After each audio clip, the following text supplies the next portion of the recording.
Y para hablar sobre las elecciones en México se encuentra precisamente con nosotros desde Sonora el consultor político Efraín Martínez Figueroa. Él es además estratega en campañas electorales y ex colaborador como analista político en TV Azteca y Telefórmula. Bienvenido a la tarde de NTN 24. Señor Efraín, gracias por estar con nosotros. Buenas tardes, Jesús Prado. Gracias por esta oportunidad, por este espacio en este programa La Tarde, sí, en nuestra telenoticia, el Canal de las Américas. Muy amable. Lo primero es, si usted cree que respira Enrique Peña Nieto el día de hoy, si se levantó hoy respirando un poco más y sintiendo el camino o viendo el camino más despejado para los próximos 3 años. Sin duda alguna, como lo comentabas hace un momento, y lo comentaban hace un momento uno de tus colaboradores, Enrique Peña Nieto hoy se consolida al obtener un tercio dentro de la Cámara de Diputados y alrededor del 40% con la suma de los partidos aliados como el Partido Nueva Alianza y el Partido Verde Ecologista. Esto es un gran soporte y un gran apoyo de parte del Legislativo hacia el presidente. Por lo tanto, los próximos 3 años tendrá de alguna u otra manera un mayor control legislativo. Ahora, le tengo que preguntar sin lugar a dudas del fenómeno de la violencia y lo que vivimos previo a la jornada del día de ayer. Muchos actos vandálicos, muchos actos de violencia y muchos actos que hacían, o por lo menos tener en el papel o quizás pronosticar una jornada violenta el día de ayer. Se quedó únicamente en Guerrero y en Oaxaca unos hechos que ya han sido registrados por la prensa mexicana, la prensa internacional, pero en su concepto la jornada se quedó corta en cuanto a violencia. Ojo, y no estoy poniéndome del lado pesimista, no, todo lo contrario. ¿Era más la expectativa por una jornada más violenta de lo que sucedió? Así es, los medios de comunicación y algunos grupos sociales de presión social, como el grupo de la Coordinadora Nacional de Trabajadores de la Educación, la CENTE, estuvieron haciendo un llamado a tratar de boicotear las elecciones. Sin embargo, y algunos otros grupos sociales como el Libertario en Nuevo León, sin embargo, también en el norte del país, sin embargo, imperó la civilidad, imperaron los valores democráticos. Fue una elección finalmente que se pudo sacar, salió adelante. El Instituto Nacional Electoral llevó a cabo un gran trabajo para poder obtener los resultados electorales y que se llevaran a cabo cada uno de los procesos en cada una de las entidades federativas, principalmente en el sureste mexicano, donde se presentaron estos casos de violencia. ¿Cómo quedan parados los maestros que en algún momento jugaron un papel muy importante, semanas previas, días previos a la elección? Inclusive el mismo sábado estaban reunidos, representantes del magisterio estaban reunidos hasta altas horas de la noche tratando de llegar a un consenso con el gobierno. ¿Cómo quedan parados ellos? Mira, este ha sido un problema, Jesús, que ha prevalecido en los últimos años con los maestros y que se tienen que tomar acciones muy precisas y concisas de negociación y conciliación con este sector de la sociedad, y que para poder prevenir cualquier tipo de acto que se pueda presentar en un futuro. Creo que la intervención de la Secretaría de Gobernación ha sido excelente, ha operado políticamente en lo correcto, en lo debido, ha habido un acercamiento y creo que la comunicación es abierta de parte del presidente Enrique Peña Nieto. Ahora, le tengo que preguntar por un fenómeno que se da a raíz de un nombre y en el estado de Nuevo León. Hablamos de Jaime Rodríguez Calderón, conocido como El Bronco. Esta persona, para claridad de los televidentes, se presentó como independiente teniendo de todas maneras un antecedente por el PRI. Creo que él pertenecía y alcanzó a hacer algo de proselitismo por el PRI, pero se presentó como la figura como independiente. Arrasó, fue elegido, detrás de él hay un movimiento grandísimo de redes sociales, de Facebook, de Twitter, de WhatsApp. La gente se volcó el día de ayer a votar por él. Y yo le quiero conocer, o por lo menos pedirle su opinión y conocer su impresión sobre este fenómeno de Rodríguez, conocido como El Bronco. Tú lo acabas de mencionar, es un fenómeno político, electoral, inédito en la historia democrática de este país. Después de la reforma política electoral que se dio en el 2007 y las reformas posteriores, por primera vez hay un gobernador que fue candidato independiente y que obtiene resultados electorales a su favor, con una gran ventaja.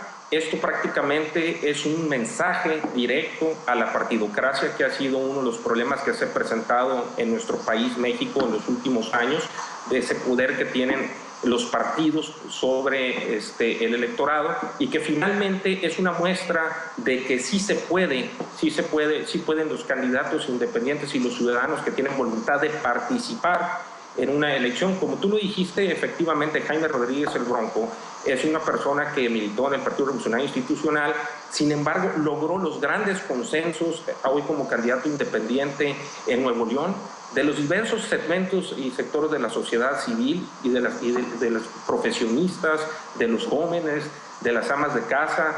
Manejó una campaña muy directa, con un lenguaje coloquial, con un lenguaje muy norteño, muy de su tierra, con las palabras, yendo de cara a los problemas de la sociedad y expresándolos como a muchos de los ciudadanos les gustaría que lo expresara cualquier político. ¿Usted ve al fenómeno del Bronco como un hito en la política de México, en el sentido de que a partir de este momento, y gracias a lo que usted explicaba con el tema de la reforma política, se van a seguir presentando fenómenos como el Bronco, quizás en otros estados, y por qué no a nivel nacional? Porque hoy leía en un periódico mexicano un analista que ya hablaba abiertamente que la figura del Bronco inclusive podría ser hasta presidencial. ¿Usted lo ve de esa manera?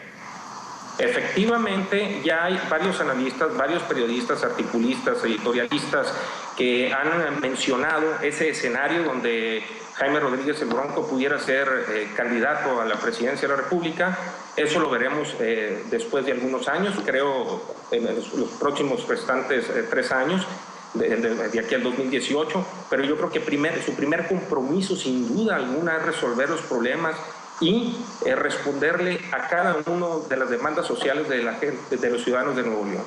Dígame usted, teniendo como contexto lo del Bronco y lo del movimiento independiente que ya está permitido y que va a marcar precisamente los escenarios futuros electorales mexicanos, ¿cómo quedan los partidos tradicionales? Hablemos, ¿cómo queda el PRI, cómo queda el PAN, cómo queda el PRD? Es interesante. Después de esta elección, el partido más fortalecido, sin duda alguna, fue el Partido Revolucionario Institucional. Como lo comenté hace un momento, ganó gran parte del Congreso de la Unión, en alianza con los partidos Nueva Alianza y Verde Ecologista en la coalición, obtienen casi el 40% del control de la Cámara de Diputados. En el ámbito de las gobernaturas, tú se mencionaba hace un momento en tu programa que son 5 las gobernaturas, que el Partido Revolucionario Institucional triunfa, y prácticamente los partidos políticos pues van a competir con estos candidatos independientes que en un futuro, de aquí a 3 años, estarán presentándose para distintos cargos de elección popular, presidentes municipales, diputados locales, diputados federales, senadores en el 2018 y ¿por qué no presidente de la República? Yo creo que esto tiene un efecto positivo que va a lograr que los partidos políticos abran las puertas a los ciudadanos y no sean unos cuantos quienes lo manejen. Sí, ahora, ya finalmente y agradeciéndole su tiempo, nuestros pueblos en América Latina son abstencionistas, donde no es el voto obligatorio, donde no está esa figura reglamentada de que obligue a las personas a votar, pues el fenómeno de la abstención se apodera. ¿Qué pasó ayer en México? Mira, ayer yo te voy a decir que es algo estaba leyendo en alguno de los diarios que aproximadamente hubo una participación en promedio de 48%. Te puedo hablar del caso de Sonora para gobernador, donde hubo una participación de 52%. Creo que la tarea de los ciudadanos en México, en nuestro país, es el siguiente: no solamente el voto, sino participar constantemente en la vida democrática de este país, no solamente cada 3 años en las elecciones o cada 6 años en las jornadas electorales, sino en el día a día para ir construyendo un nuevo México, un nuevo estado, un nuevo municipio. Ahora, hay muchas críticas al mensaje de Peña Nieto antes de los resultados. ¿Usted cree que debió Peña Nieto esperar un momento, dejar avanzar inclusive bien la noche, y por qué no hacer un pronunciamiento ya bien entrada la madrugada, o inclusive hacerlo el día de hoy, lunes? Mira, yo creo que, Jesús, creo que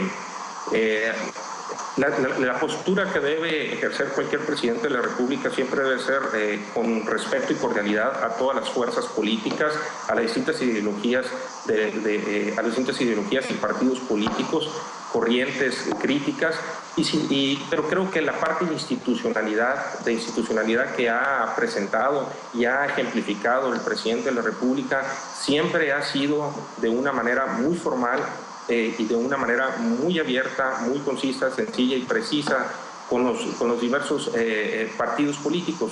Creo que sus pronunciamientos son institucionales y aportan sin duda alguna a la vida democrática de este país. Muy bien, le agradecemos a Efraín Martínez Figueroa, consultor político, estratega en campañas electorales y ex colaborador como analista político en TV Azteca y en Telefórmula. Gracias, Efraín. Una buena tarde para usted. Muchas gracias. Buenas tardes. Saludos a Colombia. Gracias.